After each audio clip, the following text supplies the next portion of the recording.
같이 함께 읽은 하나님의 말씀은 레위기 2장 1절에서 16절 말씀입니다. 레위기 2장 1절에서 16절 말씀, 우리 길지만 같이 교독으로, 제가 먼저 읽고 우리 성도님들 읽고 교독으로 읽도록 하겠습니다. 누구든지 소재의 예물을 여호와께 드리려거든 고운 가루로 예물을 삼아 그 위에 기름을 붓고 또 그 위에 유향을 놓아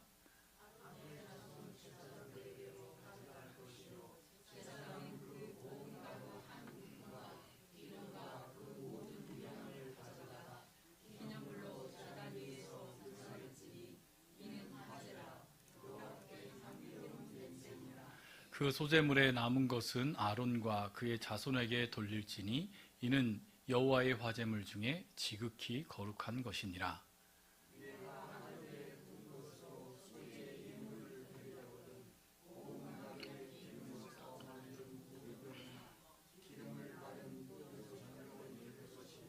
철판에 붙인 것으로 소재의 예물을 드리려거든 고운 가루에 누룩을 넣지 말고 기름을 섞어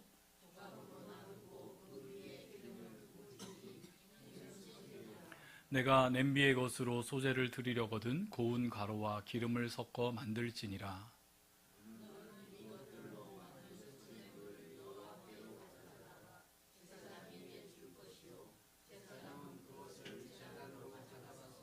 그 소재물 중에서 기념할 것을 가져다가 제단 위에서 불사를 지니 이는 화제라. 여호와께 향기로운 냄새니라.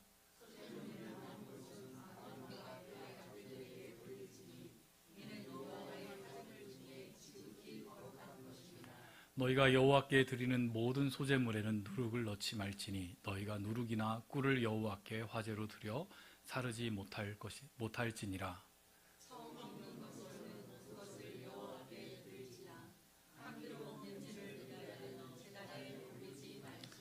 내 모든 소재물을 소금을지라.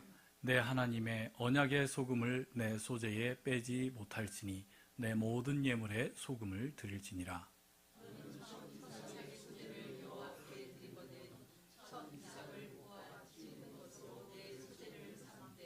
그 위에 기름을 붓고 그 위에 유향을 더할지니 이는 소재니라. 제사장은 찢는 곡식과 기름을 모든 유향과 함께 기념물로 불사를 지니 이는 여호와께 드리는 화제니라. 아멘.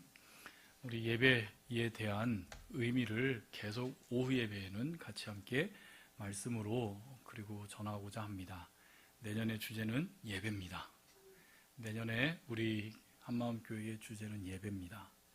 우리 예배에 집중하고 예배가 회복되고 또 하나님께서 정말로 원하시는 예배를 우리가 날마다 드리는 그런 교회가 되기를 원하는 마음으로 우리 예배의 의미를 하나씩 본질을 회복하는 의미에서 한번 찾아보고자 합니다.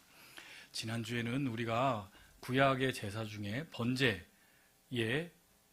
그 제물을 드리는, 제사를 드리는 그 과정을 통해서 태워짐의 은혜라고 하는 제목으로 우리 말씀을 나눴습니다. 예배의 본질인 태워짐의 은혜. 내가 태워져야 되는데 나는 태워지지 않고 나 대신 짐승이, 제물이 태워지는 그 과정을 우리는 같이 함께 살폈습니다. 다들 의아해 하셨을 수도 있었을 것 같아요. 제사를 드릴 때 양만, 제물만 가져다 주면 그 제물을 다 찌르고 죽이고 각을 뜨고 살코기를 만들어서 번제단에 드리는 것은 제사장의 일로 우리가 생각하고 있었다가 뜻밖의 그걸 모두가 누가 하는 것이었어요? 그렇죠. 제사를 드리는 자들이 하는 거였어요. 그만큼 제사는 보는 것이 아니라 참여하고 그곳에 있는 그 모든 것들을 내가 경험함으로써 내가 태워져야 되는 것을 알아야 되는 그 현장이었다고요.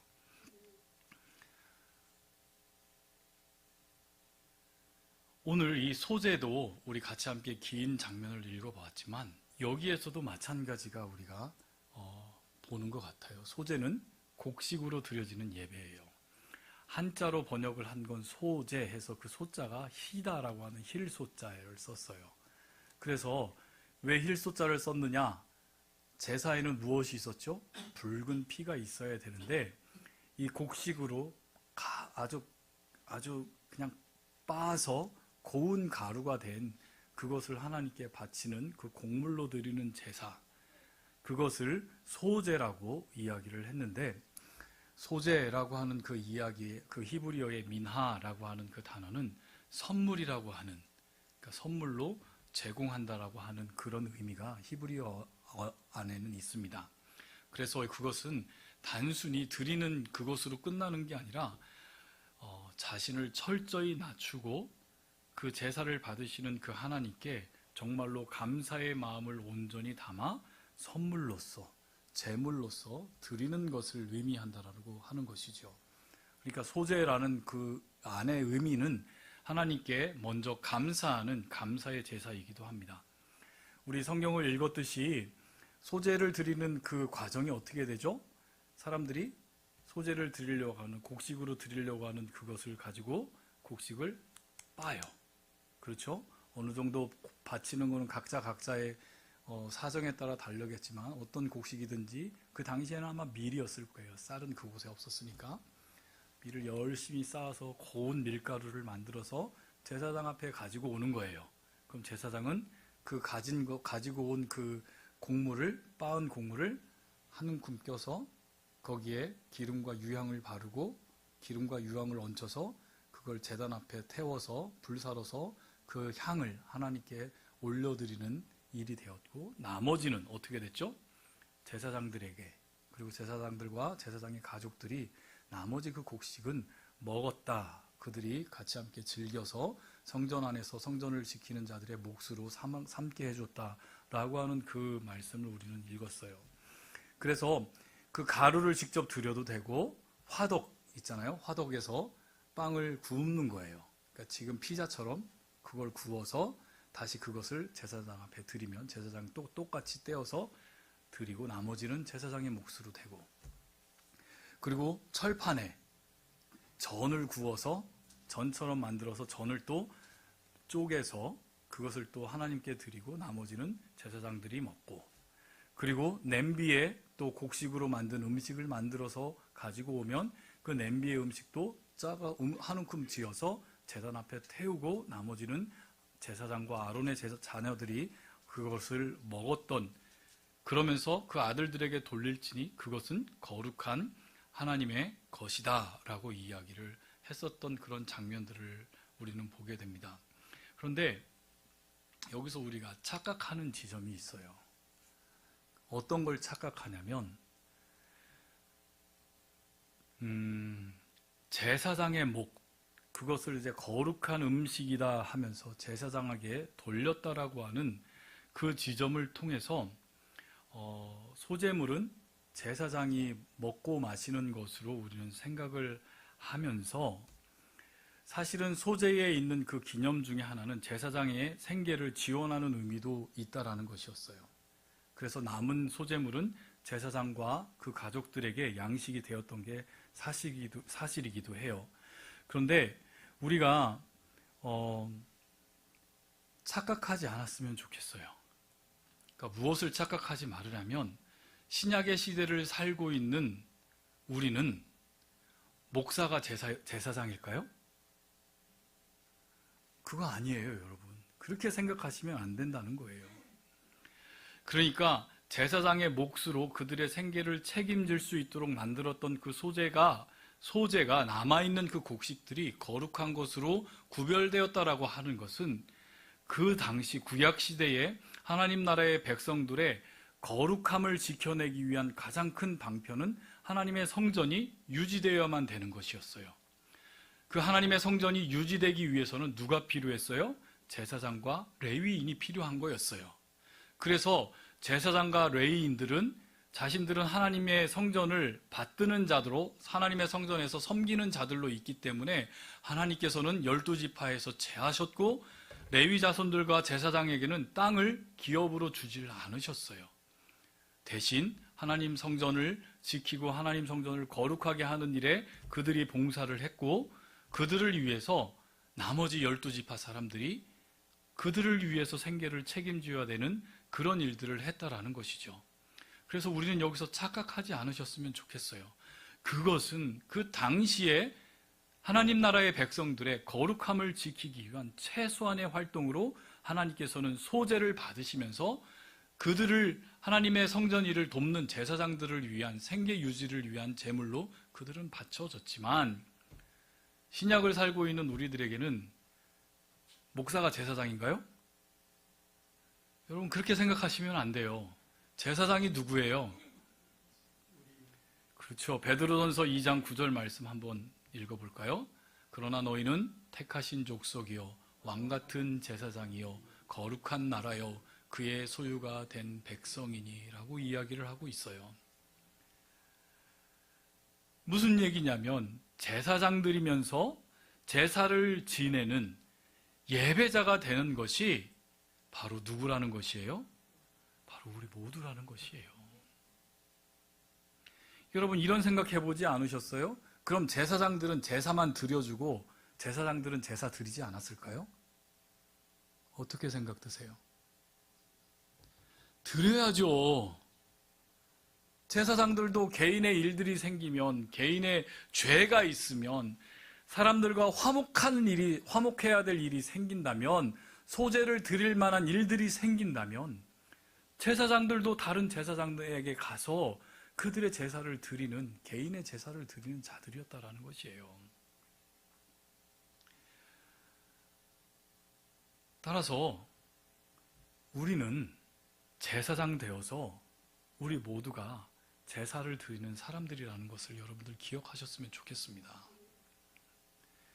그러니까 목사를 제사장으로 제발 착각하지 마세요. 우리가 이곳에서 예배드리고 하는 그 모든 일들은 하나님께 바쳐 올려드리는, 태워지는 일이라고 했잖아요. 제가 맡은 역할은, 여러분들이 일상생활 하시면서 말씀 연구하기 힘들잖아요. 이거 뭐 히브리어도 공부하고 헬라어도 공부하고 읽어야 될 책들이 정말로 많아요. 거기에 대해서 저는 준비되어졌고 거기에 대해서 저는 사용되어질 뿐이지, 제가 말씀을 전한다고 해서 저에게 권위가 있는 것도 아니에요. 제가 이 말씀을 전하는 권위는 누구의 권위를, 무엇의 권위를 의지해서 제가 말씀을 전하는 걸까요? 말씀의 권위에, 이것이 하나님 말씀이라고 하는 그 권위를 우리가 인정하고 이 권위에 의지해서 저는 사용되어질 뿐이지, 그렇다고 제가 이 말씀을 전한다고 해서 예배드리는 자보다 더 존귀하게 하나님 앞에 사용받는다? 그것도 아니에요. 이 예배는 이 통째로 하나님께서 기뻐 받아주시는 제사로서의 예배가 주님 앞에 바쳐지는 것이기에, 우리 모두가 다 이 자리에서 제사장으로 주님 앞에 제사를 드리는 자임을 여러분들 기억했으면 좋겠어요. 요한계시록 5장 10절 말씀에서 한 번 더 확인해 볼까요? 그들로 우리 하나님 앞에서 나라와 제사장들을 삼으셨으니. 누가 제사장이에요? 그래요. 우리가 제사장이라고요. 그 의미는, 제사장이 해야 될 직무가 뭐죠, 여러분? 제사 드리는데 그 제사 드림의 의미가 뭐예요? 그것은 백성과 하나님과의 관계에서, 그 자리에서 백성과 하나님을 만나게 해주는 것이 바로 제사장의 임무였더라고요.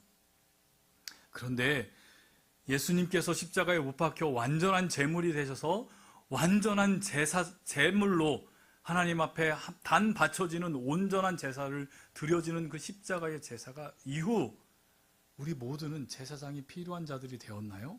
아니에요. 우리 하나님께 어떻게 가요? 여러분, 목사한테 얘기해야만이 하나님께 가요? 목사한테 대신 하나님께 이것 좀 얘기해 주세요. 그럼 제가 하나님께 얘기해 주는 사람인가요? 아니잖아요. 여러분들이 하나님께 어떻게 다가가세요? 하나님께 어떻게 이야기를 하고 하나님을 어떻게 만나세요? 그렇죠. 그럼 여러분이 누가 된 거예요? 맞아요. 제사장의 역할을 우리 신약을 살고 있는 예수 그리스도의 그 십자가의 은혜로 구원받은 모든 백성들에게는 바로 그런 권한이 생겼다라는 것이에요. 그래서 하나님 나라의 백성들을 제사장이라 칭해 주시고, 너희들이 직접 하나님께 가까이 갈 수 있는 자가 되었다는 점, 그게 바로 우리 모두가 누릴 제사장의 은혜라는 것이에요. 그러니까 제사장에게 소제물로 바친 것 한 움큼 태워버리고 나머지는 제사장에게 줬으니까 나머지는 목사에게 주어야 된다, 그런 생각하지 마시라고요. 옛날에 우리 성미라는 거 있었어요. 다들 기억하시죠? 정말로 그때는 모두가 다 힘들고 가난하게 살았잖아요. 교회도 가난했고 성도들도 가난했고 또 더 목사들도 더 가난했어요.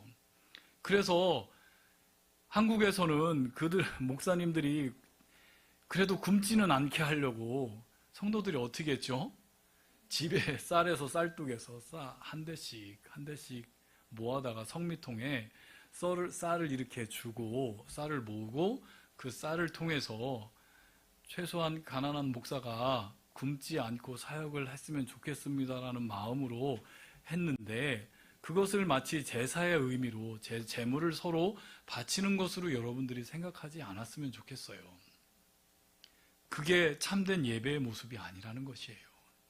우리 모두가 다 주님 앞에 제사를 드려야 되는 사람이에요. 저도 마찬가지고요. 여러분도 마찬가지고요. 그런데 이 소제의 정신 안에서는 또 다른 점들을 우리가 찾을 수 있는데, 그것은 첫 번째로 중요한 것은 한번 따라해 볼까요? 하나님과의 관계를 회복하는 것. 거기에 소제의 정신이 있어요. 1절에 보면 누구든지 소제의 예물을 여호와께 드리려거든 이라는 말이 나와요. 드리다라고 하는 그 단어가 카라부라고 하는 단어인데, 그 단어가 드리다, 하나님께 희생하다, 하나님께 바치다라고 하는 1차적인 의미가 있지만, 그 카라부라고 하는 그 원래의 동사의 의미는 가까이 하다, 연결되어지다 라고 하는 의미가 있다라는 것이에요. 그러니까 소제의 행위가 하나님께 더욱 가까이 함을 의미한다라는 것이에요. 이는 우리가 다 같이 왕 같은 제사장이 되어서 하나님과 가까이 관계를 맺을 수 있는 자들이 되었다라는 것이죠. 우리가 예수의 피를 의지하여서 목사의 도움 없이도 우리는 모두 하나님과 친밀한 관계를 맺을 수 있는 자들이 라는 것이에요. 그렇지 않아요? 하나님께 가까이 가려면 목사한테 와서 기도받아야 하지만이 하나님께 가까이 갈 수 있어요, 여러분? 아니에요. 그거 아니라는 것이에요. 우리 모두는 하나님과 친밀히 관계를 맺으며 하나님 앞에 담대히 나아갈 수 있는 자가 되었다라는 것이에요. 바로 그 소제의 본질 안에는 하나님께 고운 가루로 곡식을 드린다라는 그 마음의 의미 안에는 바로 카라브, 하나님과 가까이 하는 그 가까이함을 이들은 내포하고 바로 소제를 드렸고, 바로 우리 예배 가운데 회복되어야 될 본질이 바로 여기에 있다라는 것입니다. 그리고 소제는 단순히 곡식을 드리는 것이 아니라 정말로 전심으로 드리는 헌신의 상징이었음을 우리는 알 수 있어요. 왜 그런 줄 아세요? 이 율법이 레위기가 쓰였던 그 율법의 시대를 생각해 보자고요. 그들이 어디서 살았나요? 광야에서 살았죠. 광야에서 곡식을 얻는다는 것은 쉬운 일이었을까요? 어려운 일이었을까요? 그렇죠. 너무너무 어려운 일이에요. 하나님께서 만나와 메추라기로 그들을 먹여주셨지만 하늘의 그 음식도 하루 먹고 두 번 먹고 세 번 먹어야 맛있지 네 번째부터는 맛이 없었을 거라고요. 우리 입맛이 그렇지 않나요? 매일매일 아침마다 내려주는 만나를 먹어야 됐던 그들 가운데 어찌어찌해서 생긴 그 곡식이라는 곡식 한 줌조차 그것이 그들에게는 얼마나 소중한 곡식이었겠냐고요. 그들의 생명을 유지하는 정말로 귀중한 자산이었음이 그 당시의 시대적인 상황을 통해서 우리가 생각해 본다면, 그런 상황 속에서 곡식을 하나님께 바친다는 것은 단순한 예물을 바치는 게 아니라 자신의 생명과 필요를, 자신이 가장 소중한 것을 하나님께 온전히 의탁하여 내 모든 것을 헌신하겠습니다라고 하는 그런 믿음의 표현이 이 광야의 시대의 사람들이 소제를 드리는 그 정신 안에는 그들이 녹아져 있을 수밖에 없다라는 것이에요. 그래서 소제를 드리다, 소제 민하라고 하는 것은 바로 그 귀한 선물을 드림을 뜻한다는 것이에요.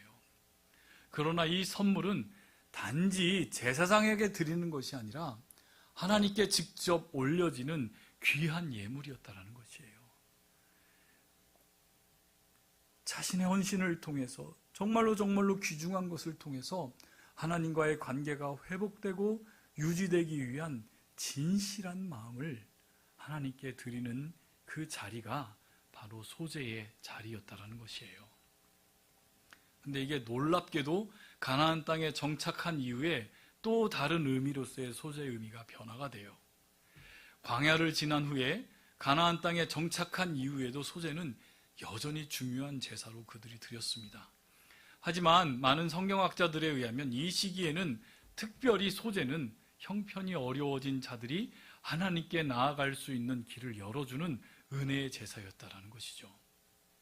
왜냐하면 이제 더 이상 정착하여서 곡식을 추수하여서 쌓아놓고 살 수밖에 없는 그런 시대가 된 사람들에게는 곡식보다는 양과 소와 짐승들이 더 가치 있는 곳이 됐기 때문에 가난한 자들은, 형편이 없는 자들은, 형편이 안 되는 자들은 감히 하나님 앞에 나올 수 없을 때에 이 소재를 가지고 작은 곡식이라도 하나님께 드림으로써 그 하나님과 관계를 지속할 수 있는 그런 의미로서 소재가 바쳐지고 소재로 드려졌다라는 것입니다.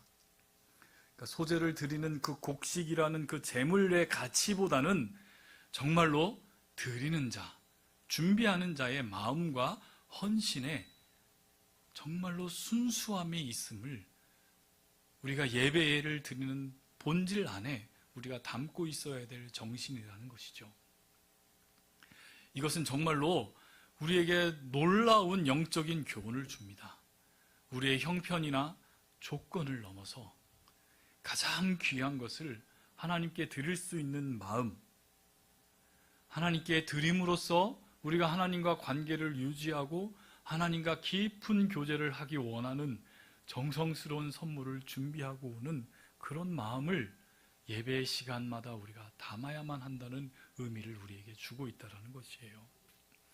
여러분, 소재를 드리는 사람의 입장에서 한번 생각해 볼까요? 이것도 마찬가지예요. 번제를 드리는 것처럼 이것도 제사장이 할 일은 한 움큼 얹어서 제단에 놓고 태우는 것밖에 없었어요. 소재를 드리는 사람의 입장에서는 내가 소재로 하나님께 나아가야겠다라고 원하는 그들의 마음은, 그들의 마음이 있을 때부터 그들은 무엇을 해야만 했을까요? 준비를 해야만 한다라는 것이에요. 왜냐하면 곡물을 아주 거친 밀, 아주 거칠은 그 밀, 찌꺼기부터 껍데기부터 있었던 그 밀을 어떻게 해야 돼요? 껍질을 벗겨내고 그것을 고운 가루로 만들어내야 되는 것이에요. 절구통이 됐든 맷돌이 됐든 그들이 가지고 있는 그 도구를 통해서 그 거칠은 그 밀을 어떻게 해요? 잘근 갈아서 정말로 가루로, 하얀 가루로 만들어야만 한다는 것입니다. 거친 알갱이가 미세한 분말이 될 때까지 정성스럽게 갈아내며 소재를 준비하는, 제물을 드리려고 하는 아버지, 한 가정을 대표해서 소재를 준비하는 아버지의 마음을 여러분들이 한번 살펴보십시오. 여러분들이 그 마음이 되었다고 해보세요.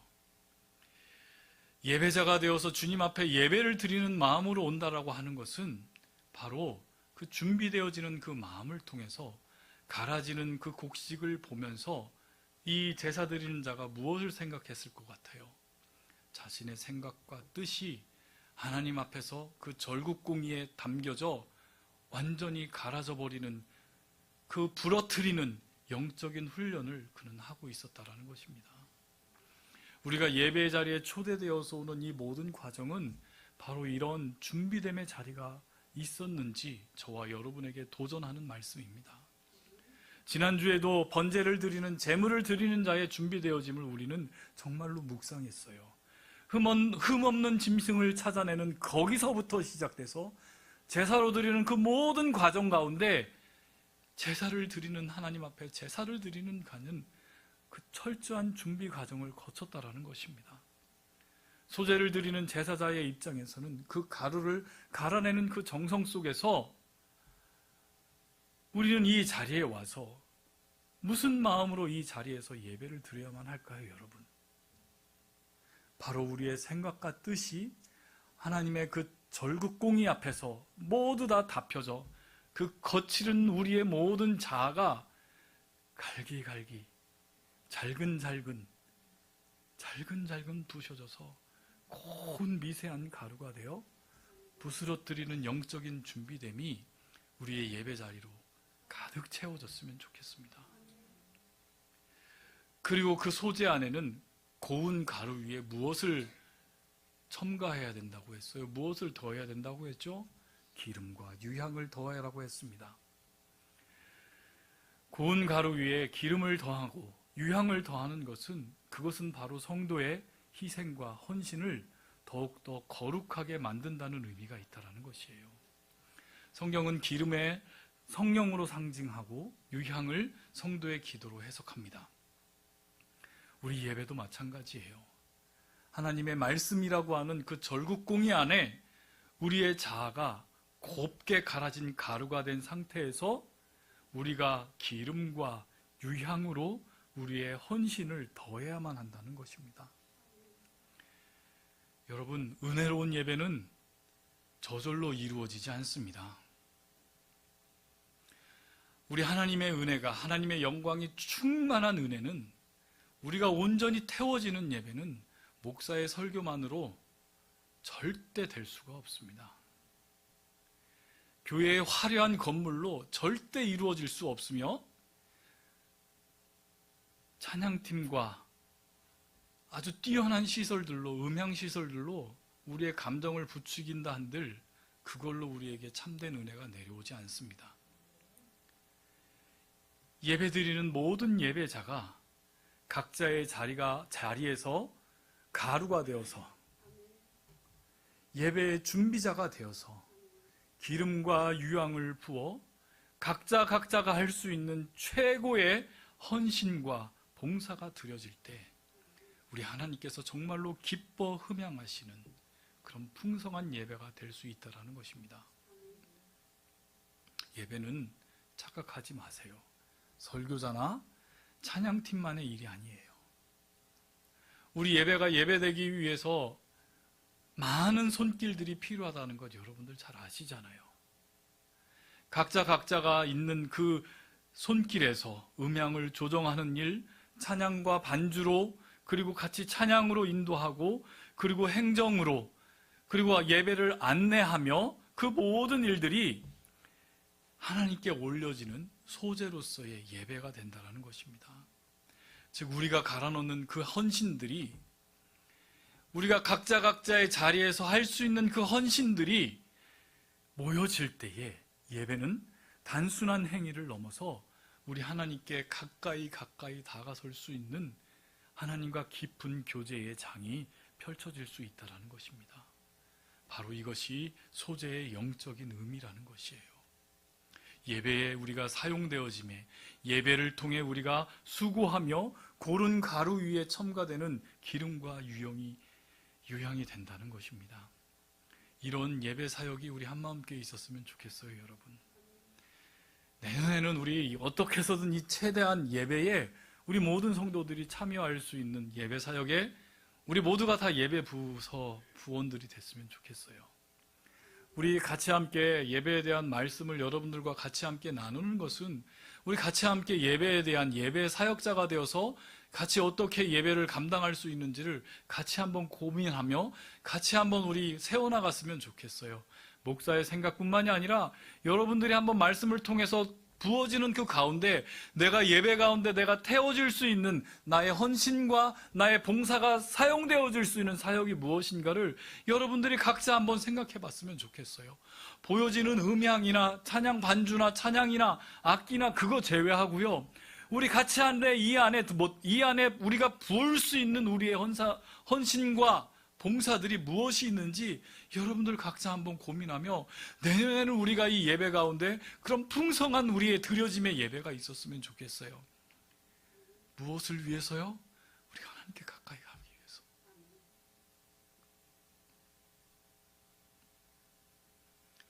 또 한 가지 생각해 볼 게 있어요. 소재에는 들어가지 말아야 할 것이 있었어요. 그게 무엇이었죠? 누룩과 꿀이었습니다. 그것은 예배자들인 우리들에게 어떤 의미를 우리들에게 허락하냐면요, 자신이 할 수 있는 헌신과 그 봉사, 내가 갈아넣은 정말로 가루가 되어서 철저하게 헌신하는, 봉사하는 그 자리에서 나의 공적과 나의 자랑을, 나의 공적을 마치 누룩이 들어가서 빵이 부풀어 오는 것처럼 공적을 과장한다거나 꿀을 넣어서 그럴듯하게 포장함이 없어야 된다는 것을 의미하는 거예요. 다 태워졌는데, 다 태워져서 불살라졌는데 그 모든 것들이 무슨 의미가 있냐는 것이죠. 예배드림은 바로 거기에 의미가 있는 거예요. 우리가 다 태워짐으로 전부 다 사라져 버렸는데 그 외에 다른 어떤 공적이나 나를 홍보하고 나의 자랑을 한다는 것이 있을 수가 있다는 것이에요. 그것은 참된 헌신이 아니고 그냥 자기 홍보고 자기 자랑이라는 것이에요. 예배의 헌신의 자리는 나의 자랑과 나를 과장하는 것이 아니라 온전히 하나님께 집중하는 자리라는 것입니다. 바로 우리의 섬김이 하나님께 드려지는 소재와 같이 되기 위해서 우리는 각자가 이 예배 자리에서 스스로 매일매일 점검해야 될 것이 있어요. 내가 지금 드리는 이 헌신이 다른 사람들에게 보이기 위함일까? 나의 노력과 나의 이 수고가 내 스스로 과장하고 있진 않은가? 겉으로만 그럴싸한 모습으로 포장하려고 하는 위선이 나에겐 있지 않는가? 제가 점검해야 될 거예요. 제 스스로에게 묻는 점검이에요. 결국 제가 제일 많이 얘기만 하잖아요. 저만 드러나잖아요. 다들 목사 얼굴만 보고 있고. 정말로 하나님께서 기뻐 받으시는 헌신은 단순하지만 단순함에 있는 게 아니에요. 진실한 마음에 있다고요. 이 자리에 각자 참석한 모든 예배자들의 진실한 마음에 하나님이 기뻐 받으시는 헌신이 있다라는 것이에요. 하나님께서 기뻐 받으시는 헌신은 바로 누룩과 꿀을 버리고 고운 가루처럼 깨어진 마음으로 드리는 헌신이 바로 진정한 예배라는 것입니다. 또 한 가지 더 우리가 생각할 것은 소재에 반드시 들어가야 될 것이 있었어요. 그게 무엇이었죠? 소금이에요. 간을 맞추려고 하는 소금 아니에요. 맛이 없으니까 그거 간을 넣어서 소금을 넣는다는 의미에서의 간이 아니라 그것은 하나님과의 언약의 신실함을 상징하는 소금은 중요한 요소였다라는 것이에요. 광야를 살고 있는 자들에게 소금은 너무너무 귀중하고 소중한 것이었겠죠.